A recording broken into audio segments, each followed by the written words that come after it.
Les 4 accords Toltec et les 3 maîtrises de Don Miguel Ruiz. Les accords Toltec sont de très bons outils de transformation. Ils vous apprennent à cesser de juger aussi bien vous-même que les autres.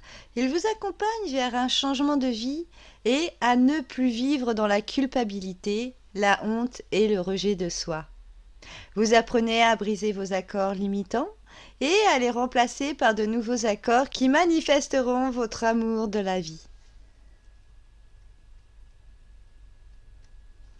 Don Miguel nous transmet beaucoup de messages à travers ses enseignements, dont celui-ci.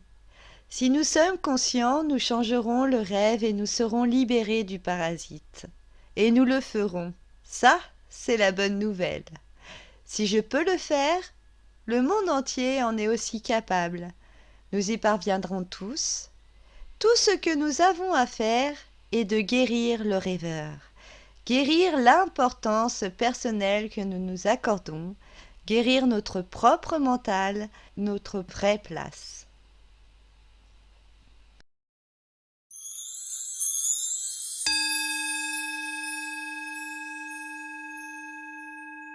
Troisième accord Toltec.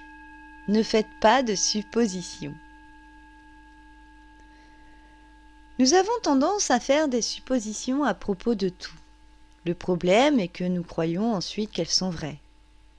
Nous faisons des suppositions quant aux raisons d'agir d'autrui, nous les interprétons de travers, nous en faisons une affaire personnelle et nous finissons par créer tout un drame pour rien du tout. Ne faites pas de suppositions dans vos relations aux autres. Ne faites pas de suppositions dans vos relations sentimentales. Ne faites pas de suppositions sur vous-même. Ne faites pas de suppositions sur les faits.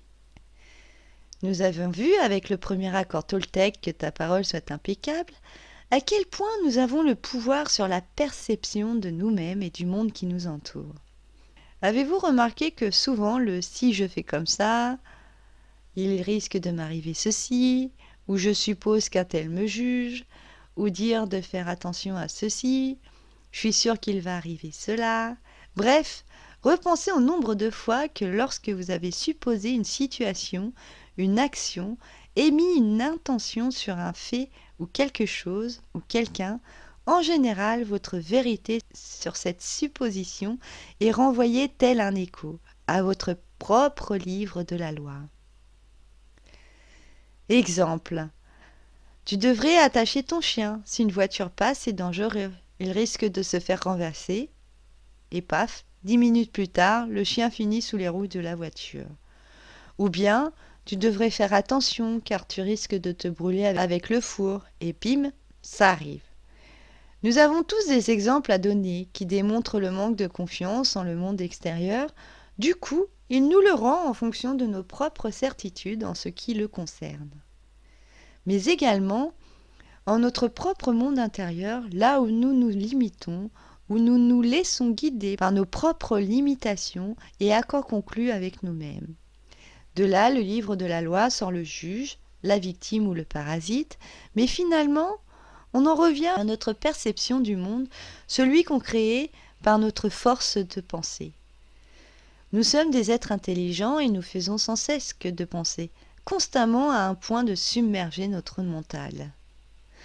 Nous encombrons ainsi notre monde, et tant que chacune de ces pensées ne sont pas canalisées, le mental est comme une locomotive à charbon, qui dévore le stock d'énergie pour les prochains voyages. Ce qui ralentit l'ascension vers le pays heureux et épanouissant que nous souhaitons tous en majeure partie, toutes les hypothèses sur un éventuel futur ou sur les regrets d'un passé révolu dépensent une énergie folle. Pour rien, car le passé est bel et bien vécu, et rien ne changera ce qui a pu être. Seul notre regard sur lui, notre pardon et notre vision sur ce qui a pu être comme leçon de vie prime. Car c'est seulement ça qui reste essentiel, l'apprentissage du parcours de vie. Par exemple, pour un enfant battu, une femme violée, un père alcoolique, pour toute douleur de vie dans ces exemples, ces personnes, l'enfant, la femme, le père, subissent une situation non voulue. Même le père alcoolique pour arriver à le devenir, c'est que lui-même est en incapacité de gérer cette situation et se noie dans l'alcool pour anesthésier son mental, et c'est qu'il devrait être en dehors de son addiction, se jugeant parfois de minable et que de toute façon sa vie n'est rien. Son père était alcoolique, il l'est à son tour, comme une forme de résignation incorporée dans son livre de la loi. Mais encore heureux que rien n'est figé dans la vie, et que nous avons la capacité de revoir notre monde, notre rêve. Don Miguel Ruiz nous rappelle qu'il y a 3 catégories sur notre savoir. Celui que nous savons, donc le connu, celui que nous ne savons pas, c'est-à-dire l'inconnu, puis celui que nous ne saurons jamais, l'inconnaissable. Notre savoir est celui accumulé tout au long de notre évolution dans notre parcours de vie.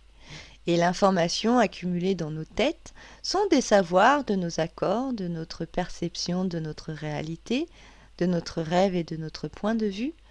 L'inconnu, quant à lui, est pure supposition, pure création de ce que nous pouvons projeter par rapport à ce que l'on connaît déjà.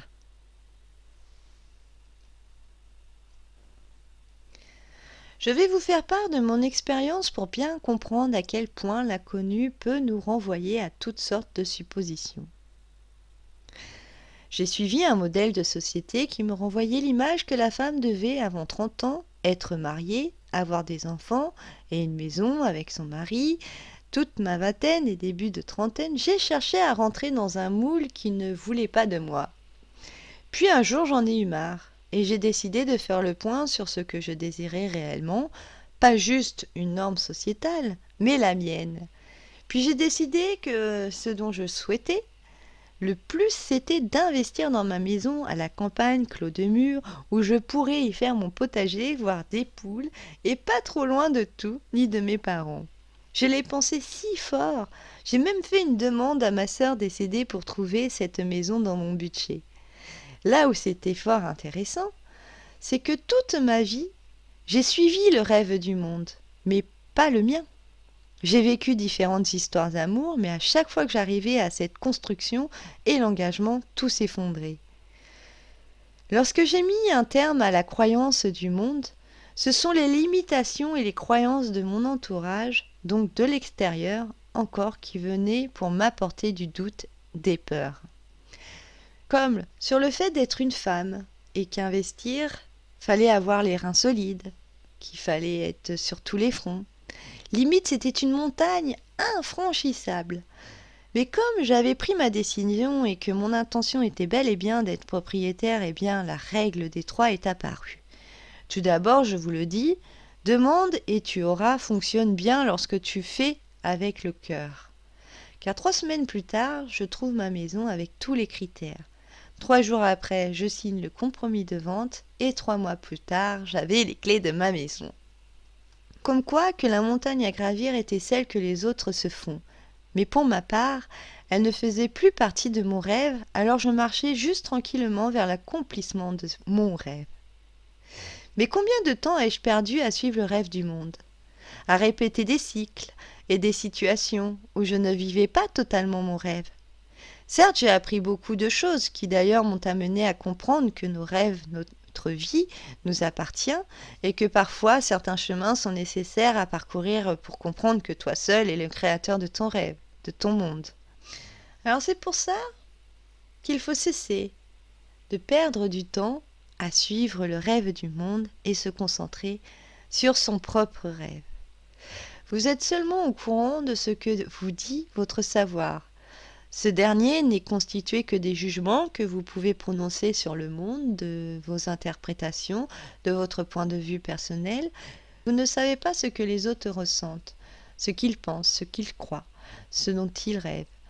Et puis vous supposez qu'ils croient ce que vous croyez, qu'ils ressentent ce que vous ressentez, qu'ils voient le monde comme vous le voyez. C'est donc le savoir qui vous contrôle. Si nous contrôlons notre savoir, il devient un moyen de communication. On ne fait pas de suppositions, on pose des questions. Les gens peuvent alors nous répondre et nous dire ce qu'il y a dans leur monde. Alors on sait de quoi est fait leur rêve, et ils peuvent communiquer. C'est aussi simple que cela. Inutile de faire des suppositions. Mais on sait aussi qu'ils nous diront ce que eux savent. Cela ne signifie pas que cela soit vrai. En acceptant les autres comme ils sont, certains seront des soleils et d'autres des terres à éviter. Remettez-vous en question. Prenez du recul lorsque vous êtes interpellé ou confronté à certaines situations qui vous posent question. Informez-vous, osez poser des questions, enrichissez-vous, soyez curieux, car les informations récoltées sont souvent des pépites insoupçonnables et qui démontrent à quel point supposer rend l'esprit pauvre. Pour finir, ayez le courage de poser des questions et d'exprimer ce que vous voulez vraiment. Communiquez le plus clairement possible avec les autres, afin d'éviter les malentendus, les tristesses et les drames. Avec ce seul accord, vous pouvez complètement transformer votre vie.